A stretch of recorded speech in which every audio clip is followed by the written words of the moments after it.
అందరికీ నమస్తే అండి. ఓం శ్రీ మాత్రే నమ. నా చేతిలో నిమ్మదారులు ఉన్నాయి. నిమ్మదారులు అన్నా నిమ్మకాయలన్నా ఒకటే, ఆదిశక్తితో సమానం.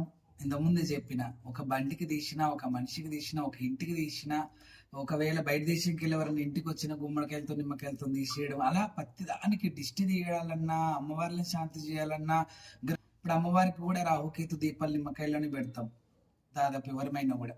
అలాగే అమ్మవారికి, దుర్గాదేవికి, గ్రహాలకి కూడా నిమ్మదాల దీపాలు పెట్టి అలాగే శాంతి చేస్తుంటారు, మీ అందరికీ తెలుసు. అలాగే మనందరి మనుషులకి బాగా దిష్టి తగులుతుంది. జర్ర తయారై మనం పబ్లిక్ లో పోయినమంటే చాలా దిష్టి తగులుతాయి. కొందరికి మోషన్స్ లో బ్లడ్ రావడం, వామిటింగ్స్ లో బ్లడ్ రావడము, తర్వాత ఒక 2 రోజుల దాకా లేవకపోవడం, ఇవన్నీ జరుగుతుంటాయి కదా. అంటే చాలా సుస్థ అయిపోతారు. ఒకసారి 15-20 రోజుల దాకా కూడా.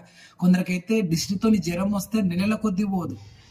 ఆ రకంగా కూడా ఉంది. కాబట్టి ఒక జిల్లేడు ఆకులు తెచ్చి ఒక ఇస్తరాకు మాదిరిగా చేసి, ఆ ఇస్తరాకు మీదనే నవధాన్యాలు, తెల్ల ఆవాలు, గవ్వలు, జీడి గింజలు, అలాగే ఈ నిమ్మకాయ ముక్కలు పెట్టి, అలాగే దీపాలు పెట్టి, ఎండి మిరపకాయలు కూడా అలా ఒక 5 సార్లు ముందు, తర్వాత వెనుకకి, ఇటు పక్కకి 5 సార్లు, అటు పక్కకి 5 సార్లు, వీపెన్కి 5 సార్లు, మన ముఖముంగలో ఒక 5 సార్లు, తర్వాత మీదికేలు ఒక 5 సార్లు తీసుకెళ్లి పారి నీటిలో వేసి, తర్వాత తీసేసినటువంటి వ్యక్తికి ఆడ కూతురు గాని మగ పిల్లగాడు గాని స్నానం చేపించి బండారు నిమ్మకాయ వెండిన అటువంటి నీళ్లతోని ఆ రకంగా స్నానం చేపించి ఆంజనేయ స్వామికి ప్రదక్షిణ చేపించి కొబ్బరికాయ కొడితే మంచిది. మళ్ళొకసారి చెప్తున్నానండి, జిల్లేడు ఆకులు, తెల్ల జిల్లేడు గాని వేరే జిల్లేడు గాని ఆకుల మీద నవధాన్యాలు, తెల్లవాలు, దొడ్డుప్పు, అలాగే గవ్వలు, జీడి గింజలు, నిమ్మకాయ ముక్కలు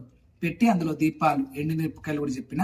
ఈ ఒక ముక్కలోనే అంటే నిమ్మకాయ సగంగా కట్ చేసి నిమ్మకాయ రసాన్ని తీసి ఉల్టా చేసి అందులో దీపారాధన చేసి అలా తీసేయడం వల్ల గ్రహ పీడలు, నరడిష్టి, 3 తోవల దొక్కింది, 4 తోవల దొక్కింది, గాడ్పై మోహిని అనే గాడ్పులు కూడా వయసున్న ఆడపిల్లలు మగపిల్లల మీదకి వస్తుంటాయి. అలాంటి గాడ్పులు కానీ, కొన్ని సుస్తులు కానీ, ఇలాంటివన్నీ కూడా తొలగిపోయి మీరు చాలా హుషారుగా ఉంటారు.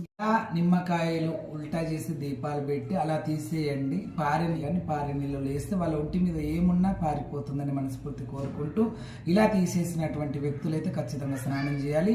తీసేసిన వారు, పడేసి వచ్చిన వారు కూడా స్నానం చేస్తే మంచిది, లేదంటే ముఖం కాలు చేతులు కడుక్కొని ఇంత బొట్టు పెట్టుకున్నా మంచిది. కానీ తీసేసుకున్నటువంటి వ్యక్తులు ఎవరైతే ఉన్నారో, తీసేసుకున్నాక ఆంజనేయ స్వామికి ప్రదక్షిణేసి కొబ్బరికాయ కొడితే మంచిది. తదాస్తు. సర్వే జనా సుఖినో భవంతు.